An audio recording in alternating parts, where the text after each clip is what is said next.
Welcome back to True Assassins, the show that takes you deep into the shadows of history's most fascinating murders, hitmen, and assassins. I'm your host, Adrian Smith, and I'm excited you're here for another wild ride into the world of true crime. Hello, everyone. I'm Julia Jones, and I'm ready to unravel another captivating mystery. Today, we're switching things up a bit. We're not diving into a real-life case, but we're exploring a fictional story. This tale is packed with political intrigue and a cunning advisor who uses his ruthless master's own tactics to orchestrate his downfall. So if you love true crime, make sure you hit that rate and follow button so you don't miss out on any of our addictive stories. Now let's get into it. Our story takes place in a kingdom ruled by a chancellor who governs with an iron fist, treating his council like pawns in his game for power. This guy's obsessed with starting a war, thinking it's the only way to solidify his control. What's interesting here is how the story paints him as a master chess player, planning each move with his council members as the pieces on his board. But he makes one major miscalculation, underestimating the intelligence and ambition of his own protege, Elias. Yeah, Elias is an intriguing character. At first, he appears to be just another pawn loyally serving the Chancellor. But as the story unfolds, we see his true motives. He's observant, learning the Chancellor's ruthless tactics, but with a very different endgame in mind. It's like he's taking notes on how to play the game, but planning to rewrite the rules. It really does make you think, doesn't it? Imagine being taught how to manipulate and scheme without anyone considering that you might turn those skills against them. The Chancellor is so fixated on inciting violence and chaos that he's completely blind to Elias's growing dissatisfaction. He never sees Elias's potential to play the game even better than he can. And here's where things get really fascinating. Elias uses the Chancellor's own playbook against him. Forged evidence, carefully planted rumors, the Chancellor's signature moves are now the weapons of his destruction. It's like watching a viper turn on its handler, using the very venom it was injected with. The story takes a dramatic turn with the confrontation in the council chamber. Picture this: Elias, armed with undeniable evidence of the Chancellor's treachery, exposes his manipulative schemes in front of the entire council. It's a calculated move that completely shatters the Chancellor's carefully constructed facade. You can practically hear the gasps from the council. For once, the Chancellor is speechless. He can't control the narrative anymore. His accusations of treason fall on deaf ears as his support crumbles around him. And the chess analogy becomes even more powerful here. The Chancellor, once in complete control of the board, suddenly finds himself in check. His pawns, the very people he thought he controlled, start turning against him. Even his own guards, the ones sworn to protect him, hesitate. Their loyalty is wavering. The tides have turned at that moment. It's a classic case of the bigger they are, the harder they fall. And as the Chancellor's carefully built world collapses around him, Elias simply utters one word: check. Chills, right? What a power move. It really emphasizes the depth of Elias's plan. He wasn't just reacting to the Chancellor's manipulations. He was anticipating them, using them to his advantage. This wasn't a spur-of-the-moment decision, but a carefully orchestrated masterpiece of deception. And with that single word, the Chancellor's reign ends. Arrested by his own men, his power completely stripped away. What a satisfying takedown, right? It reminds you that even the most cunning manipulators can be outmaneuvered. This entire scenario is a stark reminder that power can be an illusion. It's often fleeting and easily manipulated by those who truly understand the game.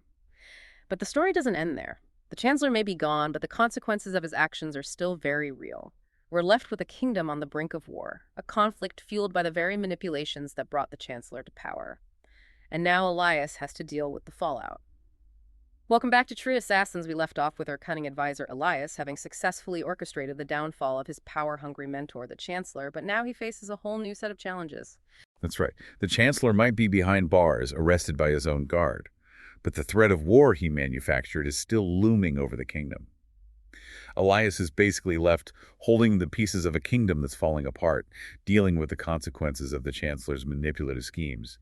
You have to wonder if he had any idea what he was getting himself into. It's a fascinating turning point in the story, isn't it? Elias is no longer just playing a strategic game within the council chamber. He's now facing the potential for a devastating war. It's like the game board has expanded and the stakes are infinitely higher. The story does a great job of highlighting this shift, moving away from the intricacies of political maneuvering to the much larger and more serious implications of the Chancellor's actions. Absolutely. And it's in this moment of crisis that we really see Elias step into a new role. He goes from being a shrewd advisor to essentially becoming the leader of the kingdom, tasked with preventing a war he didn't create. Imagine that kind of pressure. It's not just about outsmarting your opponents in the council chamber anymore. It's about dealing with the potential for widespread death and destruction. You can't help but wonder if Elias ever regrets making that first move against the Chancellor.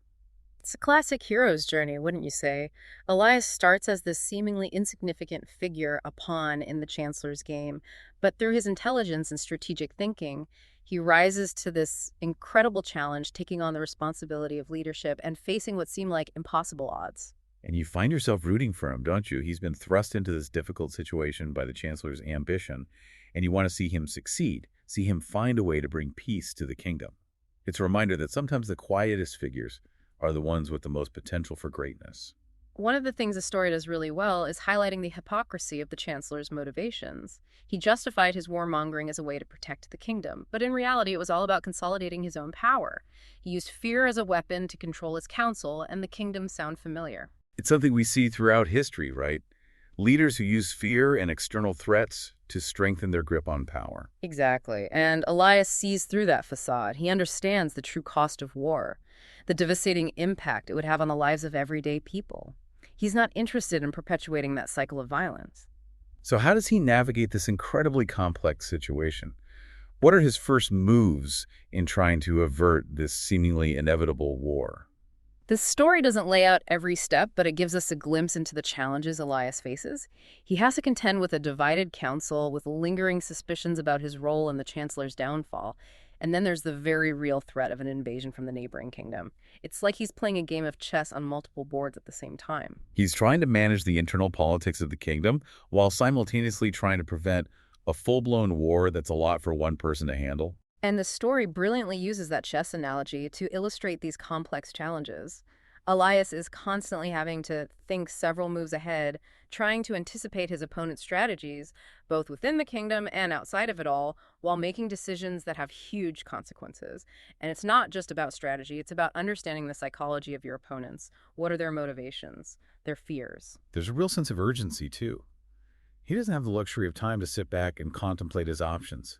The threat of war is imminent, and every decision he makes could determine the fate of the kingdom. It's a high-pressure scenario where the weight of the entire kingdom rests on his shoulders. It's a pressure cooker situation, and the story does a fantastic job of conveying the immense stress and uncertainty that Elias is under. He's walking a tightrope, trying to maintain this delicate balance between diplomacy and being prepared for the possibility of war. And then there's the moral dilemma. Does he use the same tactics as the Chancellor to achieve a different outcome? It's a question that has plagued leaders throughout history. Does the end justify the means? Can you fight fire with fire and still come out clean on the other side? Exactly, and it's a question that the story leaves open for us to ponder. But one thing is clear.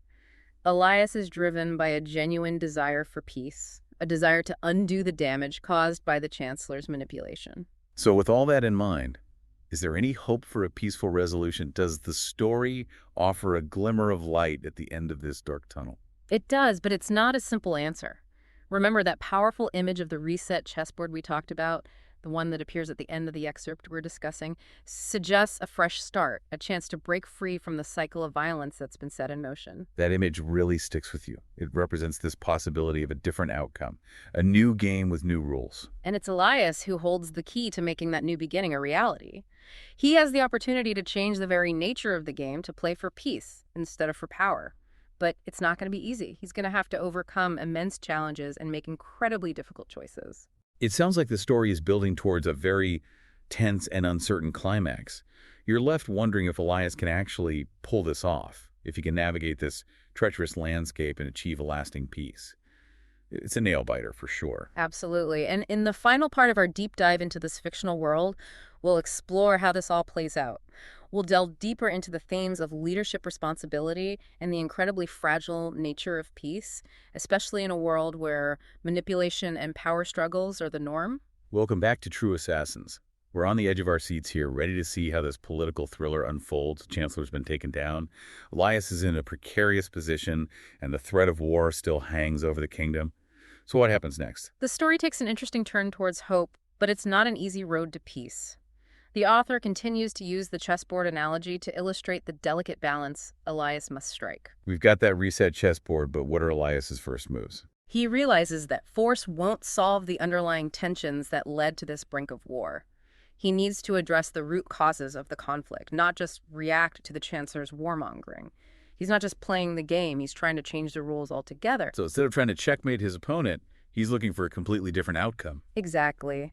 He reaches out to the neighboring kingdom, the one the Chancellor was ready to attack.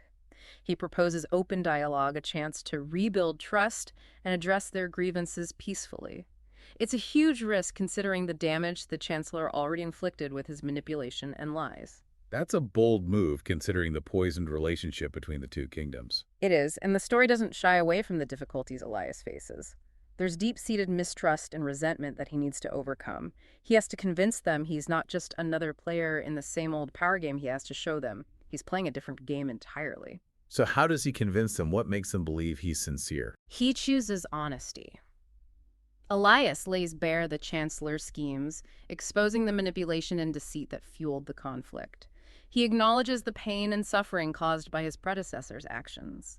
It's about owning up to the past, even though it wasn't his doing. He's taking responsibility for the mess he inherited, even though he didn't create it. Yes, but it's more than that. It's about showing a genuine commitment to a different path, a path of peace and cooperation, and his sincerity resonates with the other kingdom. They see that he's offering something different, a chance to break free from the cycle of animosity. It's like he's saying, we were both victims of the Chancellor's game. Let's work together to create something better, something that benefits both of us. That's a great way to put it. And that message, combined with concrete actions to address past grievances, begins to change the dynamics between the two kingdoms. It's not about forgetting the past, but about acknowledging it and choosing a different future. So does this mean the threat of war is averted? Does everyone live happily ever after? Not quite. The author leaves us with a sense of cautious optimism. The immediate threat recedes, but rebuilding trust and fostering lasting peace is a long and arduous process. It's a reminder that peace is a fragile thing. Okay, so the chessboard is reset, but the game is far from over. What's the final takeaway here? The story shows us that peace requires ongoing effort, open communication, and a willingness to break free from those cycles of violence and manipulation. It's a journey, not a destination. It's a powerful message, especially today when we see so much conflict and division in the world. It's a reminder that we always have a choice. We can choose to perpetuate those cycles, or we can choose to create something new, something better. It's a reminder that even in the darkest of times, there's always hope for a brighter future. This has been a fascinating exploration of power manipulation and the pursuit of peace, even though we delved into a fictional story today. The themes we've discussed are all too real. They play out in our lives every day, from personal relationships to global politics. So the next time you find yourself in a conflict, remember what we talked about today. Think strategically, communicate honestly, and always strive to be a force for peace. And remember Elias, our cunning advisor, who showed us that sometimes the greatest victories come not from defeating your opponent, but from changing the game entirely. Thanks for joining me on this journey into the world of political intrigue and strategic thinking. Well said, and to all of you listening, thanks for joining us on True Assassins. We'll be back soon with another gripping story from the dark and fascinating world of true crime. Until then, stay curious, stay safe, and remember, even when it seems like the game is rigged, there's always a chance to change the rules.